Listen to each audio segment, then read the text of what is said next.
A journey within a journey, my story of the Camino.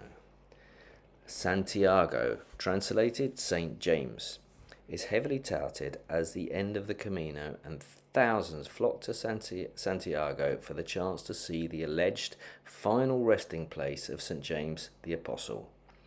Some years ago, I arrived on St. James's Day for the wild celebrations and was shocked to see the statue of St. James, sword drawn, about to slay a few cowering Muslims as the centrepiece to the festivities. It actually made me feel sick to the stomach, as I grew up with many Muslim friends who had suffered terrible racist abuse and violence. One of my earliest memories was entering my Muslim friend's smouldering firebombed house as a 6-year-old.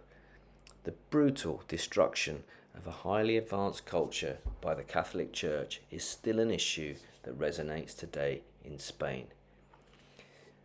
On this day, there is an ecstatic, trance-like quality in Santiago, as many people have only just completed the grueling Camino and are literally transitioning from the Camino back to their new old life. Laughter, singing, and tears flow in abundance. I have to say, I have never felt such a sense of repulsion as I entered Santiago from the tranquility of the countryside, having passed through tiny villages, living a rural existence that seemed to take you far back in time. As you approached the suburbs, the hard selling of scallop shells and many Christian mementos began. I think that is where my feeling of sickness began. The Prestige. Some years ago, I was helping make a documentary about an oil tanker, the Prestige, that sunk off the coast de la Muerte, described as the worst environmental disaster in Spain's history. Camelle, a small port on the Camino de Faros, lighthouses, which ends appropriately at Fistera, end of the earth, had been devastated by the disaster. A local German ecologist who lived a simple life, living on the beach, making artworks out of mainly recycled materials, died shortly after the oil had destroyed most of his artwork. Locals say he just gave up, stopped eating, and died of a broken heart. He became a symbol of the social movement that sprung up as a reaction to the disaster. Even now, 21 years later, locals choke up with tears as we talk about the disaster. In the process of making the documentary, I met a local historian who had put up an exhibition of the Camino in the cultural centre of Camelle. St. James miraculously appeared at the Battle of Clavijo, AD 844. Then his body arrived in a small stone boat across some of the most treacherous seas in the world. The Costa de la Muerte has a disproportionate amount of shipwrecks due to very rough seas and razor-sharp rocks that stretch out to sea. The historian told me privately that there was an archbishop pushing for peace who had a large following. The church murdered him in the same way as St. James, and then created the miracle of St. James's arrival to unite everyone against the Moors. Excuse the expression, but this killed 2 priests with 1 stone. I spent quite a few hours researching the story on the internet, but only found thousands of pages all dedicated to perpetuating the church story, which isn't surprising because the beauty of this miracle is a cornerstone for church credibility and, of course, a major selling point for the Camino. Returning to Camelle, I tried to track down the historian, but to no avail.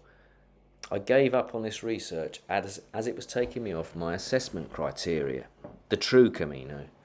However, as if by a miracle, I had a celebratory last night with 2 friends who also lived on the Camino. One was born of a lineage of Catholic priests, and he knew the story very well. It was taboo, but many people in Galicia knew the story. The other then gave me direct links to a historian to contact for more information. That's what I call a miracle. I would just like to add that St. James has appeared in different incarnations. Ironically, not only was he the gentle Galilean fisherman, the Muslim slayer, Matamoros, but he obviously repented and turned into the Spanish slayer, Mata Espanois, as he turned out for Peruvians rebelling against the Spanish occupation in the 19th century. Believe what you will. The end of the world, Fistera, fire out of the ashes. El Camino de los Faros, lighthouses, ends in Fistera, the most westerly point on the peninsula, which many consider to be the pagan ending of the Camino. Pilgrims are supposed to burn their shoes in a symbolic ritual of rebirth. Ecologically speaking, this may be frowned upon, but let's face it, it's not the end of the world. Or could it be? My journey to Camé and Fistera was filled with wonder and horror. The scenery is stunning and you feel like you are in quite a remote part of Spain.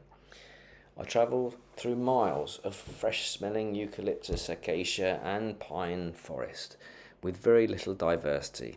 As local ecologists point out, decades of eucalyptus and acacia plantations have converted much of Galicia into an Australian forest, simultaneously drying soils, pushing out native flora and fauna, and heightening fire risk.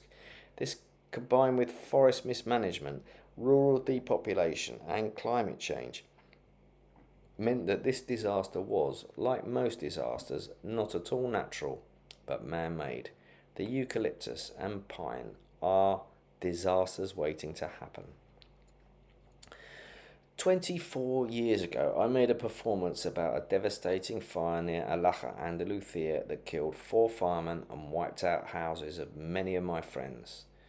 Also, having seen the devastation that these fires had on my partner's hometown last year, also on the Camino, I would say that the issue of fires needs to be addressed urgently.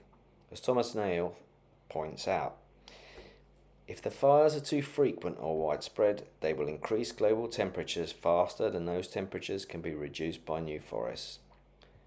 I spoke with a Galician fireman friend and he agreed with the local ecology groups who were pushing for a coherent plan of replanting indigenous forest. But he explained there was no political will to do so due to economic vested interests. The following link is a useful starting point for activists. Also, the main use for eucalyptus is in cellulose and paper manufacturing. Quick profits, massive pollution concerns, corporate interests versus environmental health. Sound familiar? The foul-smelling cellulose factory near Pontevedra, also on the Camino, is another monumental environmental and social issue, but beyond the scope of this presentation. Power of place. When I finally arrived at Fistera, my intention was to interview pilgrims, but on my arrival I was overcome by the place itself. Staring out into the great void of the Atlantic, my life flashed before me. The grief, tears and joys of all my years surfaced, and I realised it was time to leave it all here. At the end of the earth, start a new path, begin again. I walked slowly back into town. As I turned to leave, I saw a restaurant called The Prestige, with a large picture of the stricken vessel.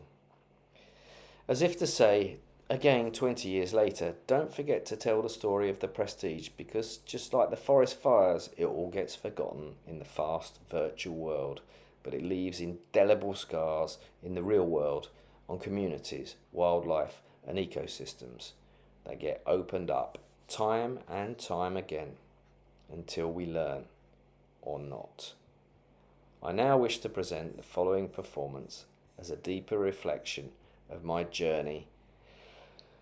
It is dedicated to the coast of Galicia, all things killed or affected by the sinking of the Prestige and the seasonal devastating forest fires, and now particularly to the people of Maui.